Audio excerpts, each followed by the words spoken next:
মাৰ্ঘেৰিটাৰ গেছৰ যি সমস্যা, এই ভুক্তভোগী ৰাইজে প্ৰত্যেক বছৰে যিটো গেছৰ পৰা গেছৰ অনাটন আৰু গেছৰ নাটনি তাৰ পৰা ভুক্তভোগী হৈ ৰাতিপুৱা ৩টা বজাৰ পৰা গেছৰ লাইন লাগি গেছ নাপায়।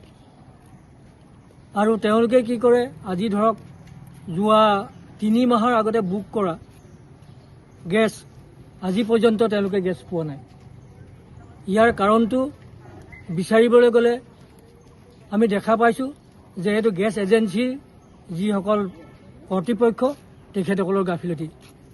আৰু তেওঁলোকক আমি প্ৰত্যেকবাৰে আবেদন জনাইছোঁ যে অন্ততঃ ৰাতিপুৱা মানুহখিনিয়ে নোখোৱাকৈ ৩টা বজাত যে গেছ এজেঞ্চিত আহি পায় আৰু তেওঁলোকক সেইমতে গেছ টাইমলি বা সময়মতে গেছ নিদিয়া আৰু ছিষ্টেম অনুসৰি তেওঁলোকক গেছ নিদিয়া আৰু তেওঁলোকক যি ধৰণে ব্যৱহাৰ কৰিব লাগে, যি ধৰণে তেওঁলোকক সন্মান জনাব লাগে, সেই গেছৰ যিসকল গ্ৰাহক, এই গ্ৰাহকসকলক মানে আপোনাৰ গেছৰ মালিক কৰ্তৃপক্ষই তেওঁলোকে সেই ব্যৱহাৰটো নকৰে।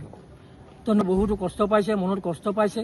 তাৰোপৰি কাৰণ আজিৰ তাৰিখত কি হৈছে, ভাৰতবৰ্ষৰ বাহিৰত যুদ্ধৰ দোহাই দি গেছৰ যি নাটনি দেখাই আছে, এই নাটনিটো আচলতে আমি অন্ততঃ এইটো বুজি পোৱা নাই। এইটো কাৰণে যে আমি দেখিছোঁ, আমি অসমৰ বিভিন্ন জেগাত দেখিছোঁ গেছ ল'বলৈ গ'লে কিন্তু তেওঁলোকে লাইন পতা আমি দেখা নাই। গেছ কোনো জেগাতে আমি দেখা নাই। ডিব্ৰুগড়ত দেখিছোঁ, শিৱসাগৰত দেখিছোঁ, যোৰহাটত দেখিছোঁ, গুৱাহাটীত দেখিছোঁ গেছ আনিবলৈ, কিন্তু এনেকেতো কোনো লাইন পতা নাই। মাৰ্ঘেৰিটাত এই লাইন পতাৰ কাৰণটো কি?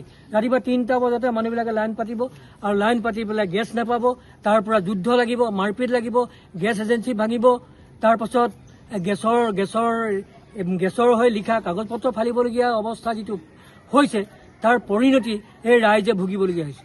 আজি ৰাতিপুৱাৰ পৰা এতিয়ালৈকে মানুহে খাইছে নে কি কৰিছে, ল'ৰা ছোৱালী পিঠিত বান্ধি আহি পেলাই তেওঁলোকে গেছৰ কাৰণে লাইন পাতি আছে। আৰু বৰঞ্চ এনেকুৱা হৈ থকাৰ পাছতো গেছ এজেঞ্চিৰ যি কৰ্তৃপক্ষ তেওঁলোকে অলপো সহানুভূতি দেখুওৱা পৰিলক্ষিত আজিলৈকে হোৱা নাই। মই নিজেই মই দেখিছোঁ যে তেওঁ পৰিবাৰক লগাই দিয়ে যে তুমি যোৱা, তুমি কথা পাতা, পৰিবাৰে আহি পেলাই মানুহক অপদস্থ কৰাও আমি দেখিছোঁ। আৰু তেওঁ যিজন মালিক কৰ্তৃপক্ষ তেওঁকো আমি অপদস্থ কৰা দেখিছোঁ।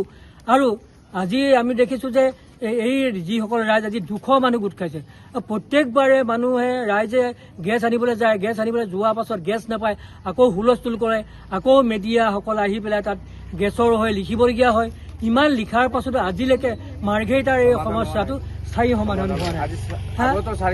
আজি সমস্যা, আজি মানুহে খৰি কিনিব নোৱাৰে যিটো অৱস্থা, কয়লা কিনিব নোৱাৰে, খৰি কিনিব নোৱাৰে, তেনেকুৱা অৱস্থাত দুখীয়া জনসাধাৰণে গেছৰ কাৰণে দৌৰাদৌৰি কৰি আছে।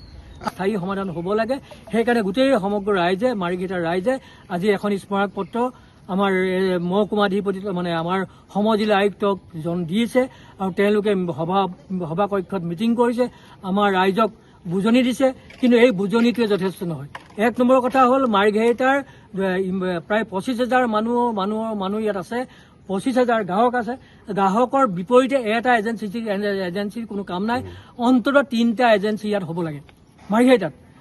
আশে পাশে যিসকল 2 নম্বৰী ব্লেকাৰ বুলি কৈছোঁ, কিছু অনা অসমীয়া ব্লেকাৰ ইয়াত আছে গেছ বিক্ৰী কৰা, এই বিক্ৰী কৰাবিলাক বন্ধ কৰিব লাগে আৰু ইমিডিয়েট তেওঁলোকৰ ওপৰত বিহিত ব্যৱস্থা গ্ৰহণ কৰি তেওঁলোকক জেল হাজতলৈ প্ৰেৰণ কৰিব লাগে। এয়ে হ'ল কামনা।